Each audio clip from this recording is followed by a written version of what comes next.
एक बार की बात है। हरे भरे जंगल के बीच में एक नटखट बंदर रहता था, जिसका नाम मोमो था। मोमो को पेड़ से पेड़ पर झूलना, मीठे केले खाना और अपने जानवर दोस्तों से मस्ती करना बहुत पसंद था। लेकिन मोमो की एक आदत बहुत खराब थी। उसे किसी से चीजें बांटना पसंद नहीं था। एक दिन जब सूरज चमक रहा था, मोमो जंगल में उछल कूद कर रहा था। तभी उसने एक अजीब आवाज सुनी। Boom boom boom. वह हैरान हुआ और उस आवाज के पीछे गया। एक आम के पेड़ के नीचे उसे एक रंग बिरला ढोल मिला। जैसे ही उसने ढोल को छुआ, वह चमकने लगा और उस पर एक चेहरा दिखा।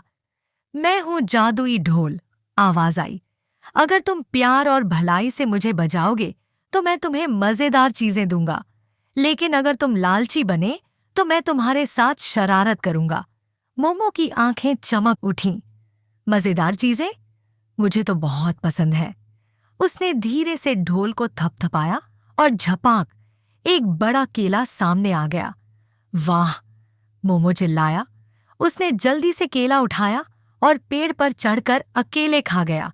अगले दिन फिर आया और ढोल को बजाया। इस बार एक मीठा आम आया। मोमो बहुत खुश हुआ और उसे भी अकेले खा गया। धीरे धीरे बाकी जानवरों को पता चल गया। मोमो, क्या हम भी थोड़ा खा सकते हैं? हाथी अली ने पूछा। नहीं, ये ढोल मैंने पाया है, ये मेरा है, मोमो बोला। जादुई ढोल धीरे धीरे गड़गड़ाया, लेकिन मोमो ने ध्यान नहीं दिया। तीसरे दिन मोमो और ज्यादा लालची हो गया।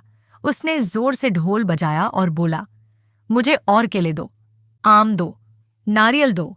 लेकिन इस बार झपाक, कुछ नहीं आया, बल्कि ढोल हिलने लगा और उसमें से सैकड़ों छोटी छोटी मधुमक्खियां निकल आईं।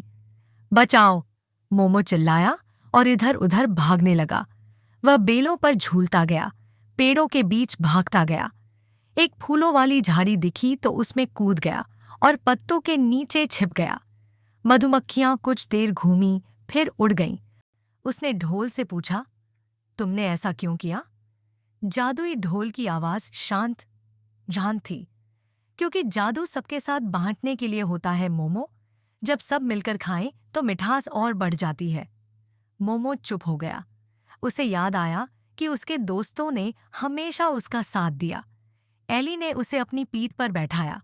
शेर लियो ने पेड़ में फंसने पर मदद की और तोता पॉली हमेशा गाना गाकर उसे हंसाता था।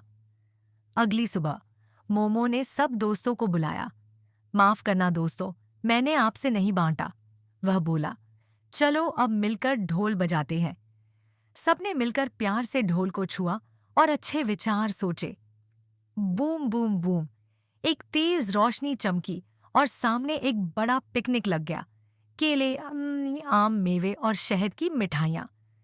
सबने मिलकर खूब मजे किए और मोमो ने एक जरूरी बात समझी। बांटने से हर चीज और मजेदार हो जाती है, यहाँ तक कि केले भी।